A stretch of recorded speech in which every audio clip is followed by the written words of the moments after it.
영국 보건부 차관이 한국에 와서 놀라 자빠졌습니다. 세계 최고라던 영국 의료진도 두 손 들었던 병. 그런데 서울 종로의 한 병원에서 기적이 일어났습니다. 왕실 훈장을 받은 여성이 자신의 딸을 살린 한국 의사 앞에서 무릎을 꿇었습니다. 이것은 단순한 의학 이야기가 아닙니다. 한국이라는 나라, 그 사연 듣기 전에 1초면 되는 구독, 좋아요, 알람 부탁드리겠습니다. 댓글은 고맙습니다. 시작하겠습니다. 한국이라는 나라, 그 따뜻한 손과 숨은 실력의 기록입니다. 지금부터 그 감동의 실화를 함께 보시죠. 저는 전 영국 보건부 차관 샬럿 윈터입니다. 인생에서 수많은 의료 현장을 봐왔지만 제 딸 앞에서는 그저 무력한 엄마였습니다. 그날은 평범한 오후였어요. 옥스퍼드 발레 연습실에서 엘리자의 연습을 지켜보고 있었습니다. 엘리자는 항상 무대 위에서 빛나는 아이였죠. 하지만 갑자기 무언가 잘못됐다는 걸 느꼈어요. 엘리자가 중심을 잃고 비틀거렸습니다. 엄마, 저희 정말 여기 살아도 될까요? 영국은 이제 어떡하죠? 제 마음은 이미 결정되어 있었습니다. 엘리자, 종로는 이제 우리의 고향이야. 영국 언론에서 연락이 왔을 때 우리의 결정을 솔직하게 전했어요. BBC와의 인터뷰에서 말했습니다. 종로는 이젠 우리 고향입니다. 제 딸이 두 번째 생명을 얻은 곳이니까요. BBC는 특집으로 K-메더컬 감동을 진단하다라는 프로그램을 제작했어요. 영국에서도 한국 의료의 인도주의적 접근법에 관심을 보이기 시작했습니다. 서울에서의 새 생활은 낯설지만 설레었어요. 북촌 한옥에서 아침에 일어나 창문을 열면 창덕궁의 고즈넉한 풍경이 펼쳐졌습니다. 직장으로 가는 길에 종로의 골목을 걷는 것이 일상이 되었죠. 엘리자는 한국어를 빠르게 배워나갔어요. 서울대병원 국제협력센터에서 외국인 환자들을 위한 안내를 돕기 시작했습니다. 특히 시각장애를 가진 환자들에게 특별한 공감대를 형성했어요. 주변 이웃들은 우리를 따뜻하게 받아들였습니다. 명절이면 함께 음식을 나누고 주말이면 근처 인사동을 함께 산책했어요. 처음엔 외국인이라 불리던 우리가 이제는 종로 사람들이 되어가고 있었습니다. 제 직업적 경험을 살려 한-0 의료협력 프로젝트를 시작했어요. 이상우 교수와 함께 희귀질환 국제 네트워크를 구축했습니다. 우리가 경험한 기적을 다른 이들에게도 전하고 싶었어요. 런던 총리 관저까지 직접 찾아갔어요. 영국에서 누구도 도울 수 없다면 외교 채널을 통해 해결해야 했습니다. 연결이 닿는 모든 사람에게 전화했어요. 국가 간 의료 협력이라는 명목으로 외교적 지원을 요청했습니다. 왕실 전용기를 이용하겠습니다. 이 말을 하면서도 제 목소리가 떨렸어요. 이런 특권을 개인적인 일에 쓰는 것이 올바른지 고민했지만 모성은 그런 망설임을 압도했습니다. 엘리자와 저는 외교 여권을 들고 한국행 비행기에 올랐어요. 비행기 창문 너머로 구름을 바라보며 생각했습니다. 내가 미쳤나? 이게 과연 옳은 선택일까? 하지만 옆에서 잠든 엘리자의 숨소리를 들으니 확신이 들었어요. 어떤 어머니라도 같은 선택을 했을 겁니다. 인천공항에 도착했을 때 외교부 직원들이 우리를 맞이했어요. 손지혜라는 통역사가 우리와 함께하게 되었습니다. 차로 서울 도심으로 향하는 동안 창밖으로 보이는 풍경이 낯설었어요. 이곳이 종로구입니다. 서울대병원이 있는 곳이에요. 손지혜의 설명을 들으며 서울 시내를 통과했습니다. 종로는 현대적 건물과 전통적인 건축물이 공존하는 독특한 공간이었어요. 마침내 서울대병원 연권 캠퍼스에 도착했습니다. 병원 입구에 들어서자 김치찌개 냄새가 코를 찔렀어요. 엘리자가 이상한 표정을 지었습니다. 엄마, 이게 무슨 냄새예요? 매콤한데. 신기해요. 엘리자가 음식 냄새에 반응한 것은 오랜만이었습니다. 작은 변화였지만 가슴이 따뜻해졌어요. 다국어 환자센터로 안내받았습니다. 영어를 유창하게 구사하는 직원들이 체계적으로 우리를 맞이했어요. 전담 입원동으로 이동하는 동안 이곳의 시스템이 영국과 다르지 않다는 인상을 받았습니다. 오히려 몇몇 부분에서는 더 효율적으로 느껴졌어요. 진료실에서 이상우 교수를 만났습니다. 단정하고 차분한 인상의 의사였어요. 레이디 윈터 환영합니다. 영국에서도 당신의 이름은 들어봤습니다. 놀랐어요. 제 이름을요? 보건부 차관으로서 국제의료협력에 기여하신 업적이 있죠. 지금은 어머니로 오셨지만요. 이상우 교수의 말에 마음이 녹아내렸습니다. 제 직함이 아닌 어머니로서 인정받는 느낌이었어요. 처음으로 공식적인 자리가 아닌 인간 대 인간으로 대화하는 기분이 들었습니다. 엘리자의 검사가 시작되었어요. 이상우 교수는 영국에서 가져온 의료 기록을 꼼꼼히 검토했습니다. 창밖으로 서울의 풍경이 보였어요. 낯선 도시에서 우리는 마지막 희망을 찾고 있었습니다. 서울에 온 지 일주일 검사와 진단이 이어졌습니다. 하루는 엘리자가 병원 밖으로 나가보고 싶다고 했어요. 잠시나마 환자가 아닌 여행자가 되고 싶었던 거죠. 손지혜와 함께 종로 거리를 걸었습니다. 엘리자는 제 팔을 꼭 붙잡고 있었어요. 희미하게 보이는 형체들을 더듬으며 걸었습니다. 갑자기 엘리자가 멈춰섰어요. 엄마, 갑자기 아무것도 안 보여요. 그 순간 엘리자가 지나가는 사람과 부딪혔습니다. 균형을 잃고 넘어지며 울부짖었어요. 보이지 않아요. 보이지 않아요. 거리 한복판에서 엘리자를 안고 진정시키려 했지만 제 마음도 무너져 내렸습니다. 지나가던 한국인들이 걱정스러운 눈빛으로 우리를 바라봤어요. 누군가 물병을 건네주고 또 누군가 손수건을 내밀었습니다. 병원으로 돌아와 엘리자를 재우고 나서 창문 앞에 섰어요. 서울 시내의 밤 풍경이 반짝였습니다. 모든 것이 아름답게 빛나고 있었지만 제 딸은 그것을 볼 수 없었죠. 천천히 커튼을 닫았습니다. 우린 왜 여기까지 온 걸까? 절망감이 밀려왔어요. 영국에서의 진단이 맞았을지도 모른다는 생각. 불가능한 것을 바라고 있는 건 아닐까? 지푸라기라도 잡는 심정으로 한국까지 왔지만 결과는 같을지도 모른다는 두려움이 엄습했습니다. 다음 날 아침 이상우 교수와의 면담이 있었어요. 제 표정을 읽었는지 이상우 교수는 조용히 말했습니다. 포기할 수 없어서 오신 거 아닙니까? 저희도 그 마음입니다. 단순한 위로의 말이 아니라 진심이 느껴졌어요. 이상우 교수는 계속해서 말했습니다. 엘리자의 질환은 분명 치료가 어렵습니다. 하지만 불가능이란 없어요. 저희는 아직 시작도 하지 않았습니다. 그 순간 깨달았습니다. 한국 의료진이 눈이 아닌 마음을 먼저 진료하고 있다는 걸요. 기술적 가능성보다 포기하지 않는 의지를 먼저 보여준 것입니다. 복도에서 저를 기다리던 손지혜가 물었어요. 괜찮으세요? 갑자기 눈물이 쏟아졌습니다. 딸을 위해 여기까지 왔는데 제가 먼저 희망을 잃을 뻔했어요. 손지혜는 조용히 제 어깨를 토닥였습니다. 여기 사람들은 안 된다보다 어떻게 하면 될까를 더 많이 생각해요. 병실로 돌아가는 길에 생각했어요. 딸이 아니라 인간이 희망을 잃지 않게 해줘서 감사합니다. 영국에서 최고라 불리는 의사들이 불가능이라 단정했지만 이곳에선 아직 가능성을 이야기하고 있었습니다. 그것만으로도 제게는 소중한 선물이었어요. 검사 결과를 기다리는 동안 엘리자와 저는 서울 생활에 조금씩 적응해 갔습니다. 병원 근처 숙소에서 생활하며 매일 병원을 오갔어요. 낯선 환경이었지만 의료진들의 따뜻한 배려가 우리를 편안하게 해주었습니다. 드디어 기다리던 날이 왔어요. 서울대병원 희귀질환팀의 최종 결과 발표가 있었습니다. 회의실에는 각 분야 전문의들이 모여 있었어요. 이상우 교수가 앞에 서서 설명을 시작했습니다. 엘리자의 상태는 유전체 변이와 신경망 손상이 복합적으로 작용한 케이스입니다. 의학 용어들이 쏟아졌지만 가장 중요한 것은 그 다음 말이었어요. 저희는 유전체 편집 기술과 신경망 재구성 수술을 결합한 치료 방법을 제안합니다. 심장이 빠르게 뛰었습니다. 그게 가능한가요? 이상우 교수가 고개를 끄덕였어요. 위험이 없진 않습니다. 하지만 이 수술은 대한민국만이 할 수 있습니다. 자부심이 담긴 그 말에 고개를 들어 주변 의사들을 바라봤어요. 그들의 눈빛에서 확신을 읽을 수 있었습니다. 이건 허황된 희망이 아니라 과학적 계산에 기반한 자신감이었어요. 결정을 내려야 했습니다.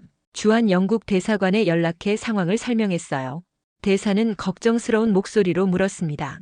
확신하십니까? 혹시 모를 결과에 대비해 영국으로 돌아오는 것도 고려해 보셔야. 제 대답은 단호했어요. 결과가 어찌되든 한국은 나의 선택이었습니다. 이곳에서 최선을 다할 겁니다. 수술 날짜가 잡혔어요. 엘리자에게 설명했을 때 그 아이는 놀랍도록 침착했습니다. 엄마가 선택한 거라면 저도 믿어요. 수술 전날 밤 엘리자의 병실에서 함께 있었습니다. 달빛이 창문으로 스며들었어요. 엘리자가 제 손을 찾아 잡았습니다. 엄마, 한국말로 말해볼게요. 사랑해요. 목이 메었습니다. 한국에 온 이후 엘리자가 배운 첫 문장이었어요. 그 순간 확신이 들었습니다. 우리가 온 곳은 단순한 병원이 아니라 새로운 시작점이었어요. 수술 당일 아침 이상우 교수와 의료진이 마지막 브리핑을 했습니다. 세계 어디에서도 시도하지 않은 수술이라는 점, 하지만 최선을 다할 것이라는 약속. 환자 전용기도 외교 채널도 아닌 서울대병원 지하수술실에서 시작된 기적을 기다리며 엘리자의 손을 놓았습니다. 제5장 반전 첫빛 서울의 하늘. 수술은 12시간 넘게 진행됐어요. 병원 복도를 수없이 오가며 기다렸습니다. 주한 영국 대사도 병원을 방문해 함께 기다려 주었어요. 시간이 이렇게 천천히 흐른 적이 있었을까요? 마침내 수술실 문이 열렸습니다. 이상우 교수의 표정에서 아무것도 읽을 수 없었어요. 너무 지쳐 보였어요. 수술은 계획대로 진행됐습니다. 이제 깨어나기를 기다려야 해요. 중환자실에서 엘리자를 지켜봤습니다. 머리 전체가 붕대로 감겨 있었어요. 수많은 관과 모니터에 연결된 모습이 가슴 아팠습니다. 하지만 규칙적인 심장 소리가 희망을 주었어요. 24시간이 지났습니다. 엘리자가 천천히 눈을 떴어요. 제 손을 꼭 잡았습니다. 엄마. 눈물이 흘렀어요. 여기 있어, 엘리자. 엘리자가 천장을 바라봤습니다. 희미한 반응이 보였어요. 이상우 교수가 살펴보더니 조심스럽게 말했습니다. 빛에 반응하고 있습니다. 좋은 신호예요. 며칠이 지나고 엘리자의 상태는 점점 나아졌습니다.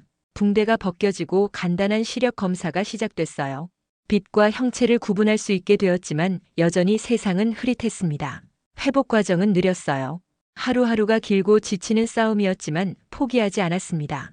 엘리자도 놀라운 의지를 보여주었어요. 봄이 왔고 병원 정원에는 벚꽃이 피기 시작했습니다. 엘리자가 휠체어를 타고 나갈 수 있을 만큼 회복됐어요. 정원 벤치에 앉아 있을 때였습니다. 갑자기 엘리자가 고개를 들었어요. 엄마, 보여요. 하늘이 파래요. 제 가슴이 멎는 줄 알았습니다. 엘리자의 눈에서 빛이 돌아왔어요. 아직 완전하진 않았지만 색을 구분할 수 있게 된 것입니다. 이상우 교수에게 달려갔습니다. 그는 조용히 미소 지었어요. 시작에 불과합니다. 앞으로가 더 중요해요. 병원 옥상으로 엘리자를 데려갔습니다. 서울의 전경이 펼쳐진 곳이었어요. 엘리자와 부둥켜 안고 오열했습니다. 기적이 일어난 거예요. 제 딸이 다시 세상을 볼 수 있게 된 것입니다. 그날 영국 정부로부터 연락이 왔어요. 서울대병원의 감사 훈장 수여를 검토 중이라는 소식이었습니다. 하지만 그보다 더 감동적인 것은 병원 옥상에서 우리를 본 한국 시민들의 반응이었습니다. 아무런 말 없이 조용히 박수를 쳐주었어요. 그 순간 우리는 외국인이 아니라 함께 기적을 경험한 동료가 되었습니다. 제6장 회복 한국에서 다시 태어나다. 엘리자의 시력은 하루하루 좋아졌습니다. 처음엔 흐릿한 형체만 보였지만 점차 선명해졌어요. 재활 과정이 시작됐습니다. 시각 자극을 통해 뇌가 새롭게 배우는 과정. 그것은 마치 아기가 세상을 다시 배우는 것과 같았어요. 매일 조금씩 산책 범위를 넓혀갔습니다. 어느 날은 손지혜가 종로 전통시장으로 우리를 데려갔어요. 활기찬 시장 분위기와 다양한 색깔, 냄새가 엘리자의 감각을 자극했습니다. 한 한복 가게 앞에서 멈췄어요. 주인 할머니가 엘리자를 보더니 환하게 웃으셨습니다. 말이 통하지 않았지만 손짓으로 한복을 입어보라 하셨어요. 엘리자는 아름다운 연보라색 한복을 입고 거울 앞에 섰습니다. 엄마, 제가 보여요. 제 모습이 보여요. 그 감격스러운 순간 시장에서 우연히 국악 공연이 시작됐어요. 엘리자는 음악에 맞춰 자연스럽게 몸을 움직이기 시작했습니다. 발레리나의 몸짓이 한국 음악과 어우러졌어요. 사람들이 모여 박수를 치기 시작했습니다. 서울시에서는 엘리자의 사연을 듣고 특별히 재활을 위한 공간을 제공해 주었어요. 이상우 교수는 의학적 치료를 넘어 정서적 회복까지 세심하게 챙겼습니다. 이 아이는 환자가 아니라 이제 서울의 딸입니다. 이상우 교수의 말처럼 엘리자는 서울에 녹아들기 시작했어요. 지역 주민들과 다른 환자들이 엘리자의 회복 과정에 함께했습니다. 누군가는 한국어를 가르쳐주고 누군가는 한국 음식을 만들어 왔어요. SNS에는 엘리자의 사연이 퍼져나갔습니다. 당신 나라보다 당신 딸을 먼저 보살핀 곳. 한국 의료에 대한 찬사가 쏟아졌어요. 하지만 제게 가장 소중한 것은 다시 웃는 엘리자의 모습이었습니다. 회복 과정에서 엘리자는 특히 한국 문화에 매료됐어요. 한글을 배우고 김치찌개를 좋아하게 되었습니다. 처음엔 낯설었던 그 매운 냄새가 이제는 위로가 되었죠. 여기 사람들은 모든 것을 나눠요, 엄마. 음식도 마음도요. 엘리자가 말했을 때 제 마음속에 무언가 확신이 생겼습니다. 우리가 찾은 것은 단순한 의학적 치료가 아니었어요. 인간적인 연결, 공동체의 따뜻함, 그리고 포기하지 않는 의지였습니다. 이상우 교수는 종종 저에게 물었어요. 영국으로 돌아갈 계획은 있으신가요? 매번 그 질문에 대답하기 어려워졌습니다. 영국은 우리의 고향이지만 서울은 우리에게 새 생명을 준 곳이었어요. 딸이 다시 태어난 곳. 그 은혜를 어떻게 잊을 수 있을까요? 엘리자의 회복이 거의 완벽에 가까워졌을 때 중요한 결정을 내려야 했습니다. 영국으로 돌아갈 시간이었어요. 엘리자는 옥스퍼드로 돌아가 발레리나의 꿈을 다시 시작할 수 있었습니다. 하지만 저를 놀라게 한 것은 엘리자의 결정이었어요. 엄마, 저 서울대병원 국제협력센터에 인턴으로 지원하고 싶어요. 엘리자의 눈빛은 단호했습니다. 제가 받은 도움을 다른 사람들에게도 나눠주고 싶어요. 발레는 제 과거예요. 하지만 이제 저에겐 새로운 꿈이 생겼어요. 가슴이 벅차올랐습니다. 제 딸은 이곳에서 정말로 새롭게 태어난 거예요. 단순히 시력을 되찾은 게 아니라 인생의 방향까지 바꾸게 된 것이죠. 저도 결심했습니다. 영국 정부에 연락해 한국 의료와의 지속적인 교류를 위한 재직 복귀를 신청했어요. 제 경험과 네트워크를 활용해 양국의 의료 협력을 이끌겠다는 제안이었습니다. 주택을 알아보기 시작했어요. 손지혜의 도움으로 창덕궁 옆 북촌 한옥을 발견했습니다. 전통과 현대가 공존하는 공간, 마치 우리의 살처럼요. 2년이 지났습니다. 서울대병원 국제교류 세미나가 열리던 날 엘리자가 메인 스피커로 초대받았어요. 제 딸은 자신감 넘치는 모습으로 무대에 올랐습니다. 여러분, 제 인생을 되돌려준 나라, 한국에 대해 이야기하게 되어 영광입니다. 엘리자의 유창한 한국어에 청중들은 놀라워했어요. 영국 발레리나였던 소녀가 이제는 의료 협력의 다리 역할을 하는 젊은 여성으로 성장했습니다. 그날 저녁 한-0 공동 의료 협약 체결식이 있었어요. 제가 연설자로 섰습니다. 의료는 단순한 기술이 아닙니다. 인간의 존엄성을 지키는 가장 숭고한 행위예요. 한국에서 배운 가장 큰 교훈은 바로 그것입니다. 연설을 마치고 내려오는데 이상우 교수가 다가왔어요. 레이디 윈터 처음 오셨을 때를 기억하십니까? 그때는 상상도 못했을 날이네요. 미소 지었습니다. 이상우 교수님, 당신은 제 딸의 눈만 고친 게 아니라 우리 가족의 인생을 바꿨어요. 엘리자의 회복은 완전했습니다. 놀랍게도 그 아이는 발레도 다시 시작했어요. 하지만 이젠 취미로서였죠. 서울의 한 공연장에서 특별 공연을 열었습니다. 한국 전통 무용과 발레를 융합한 독특한 무대였어요. 공연장에는 엘리자의 치료에 관여했던 모든 의료진, 지역 주민들, 그리고 외국인 환자들이 함께했습니다. 외국인 환자, 의사, 시민이 함께한 종로의 기적이 무대 위에서 춤으로 표현되었어요. 엘리자가 눈부신 발레 동작으로 무대를 마무리했을 때 관객들은 모두 일어나 기립박수를 보냈습니다. 제 눈에는 눈물이 고였어요. 공연이 끝나고 나서 엘리자가 저에게 물었습니다. 엄마, 후회하지 않으세요? 영국을 떠나 여기서 살게 된 것을? 제 대답은 간단했어요. 단 한 번도 후회한 적 없어. 우리는 의료기술을 찾아 한국에 왔지만 발견한 건 그보다 더 소중한 것이었으니까. 지금 우리는 종로의 한 부분이 되었습니다. 더 이상 외국인이 아니라 이곳의 일원이에요.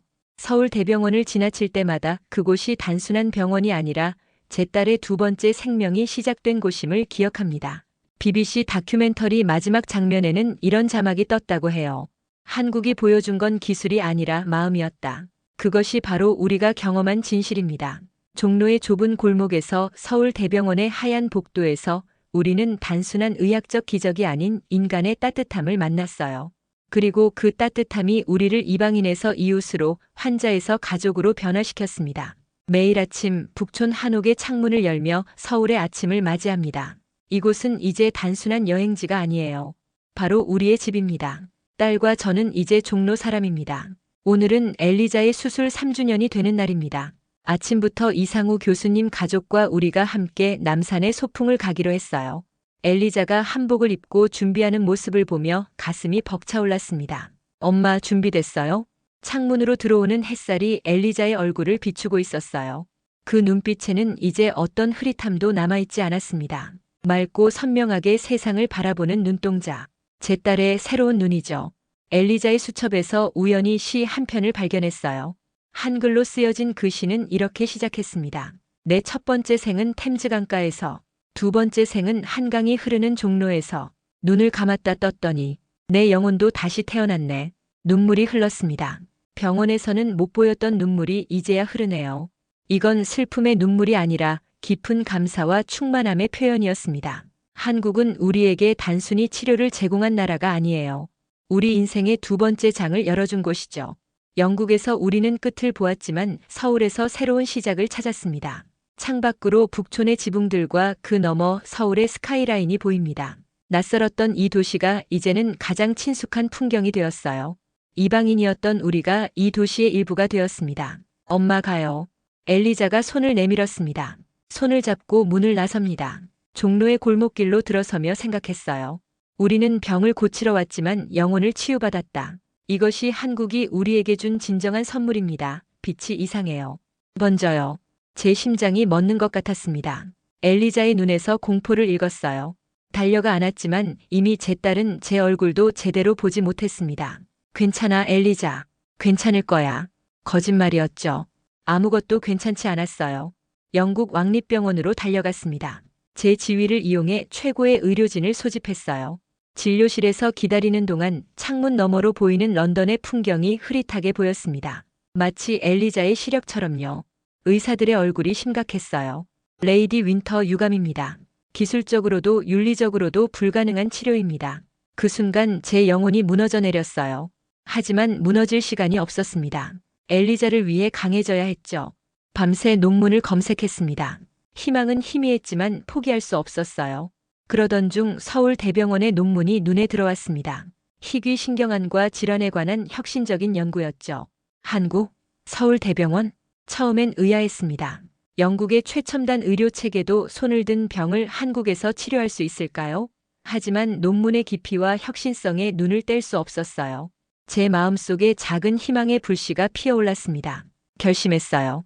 우리가 간다. 보건부에서 일했던 경험을 총동원해 한국행을 준비했습니다. 모든 장벽이 있었지만 딸을 위해 넘어야 했어요. 침대 옆에서 엘리자의 손을 꼭 잡았습니다. 엘리자, 한국에 가볼 거야. 거기엔 너를 도울 수 있는 의사들이 있어. 엘리자의 흐릿한 눈동자가 저를 향했어요. 한국이요? 어디예요? 가슴이 미어졌습니다. 지도에서 한국을 손가락으로 짚어 보여주려 했지만 이제 엘리자는 그것조차 볼 수 없었어요. 아주 먼 곳이야. 하지만 우리를 기다리고 있을 거야. 제가 얼마나 맞는 말을 했는지 그때는 몰랐습니다. 한국은 저의 딸의 생명의 나라였습니다. 제 2고향이 되었습니다. 끝까지 시청해 주셔서 대단히 감사합니다.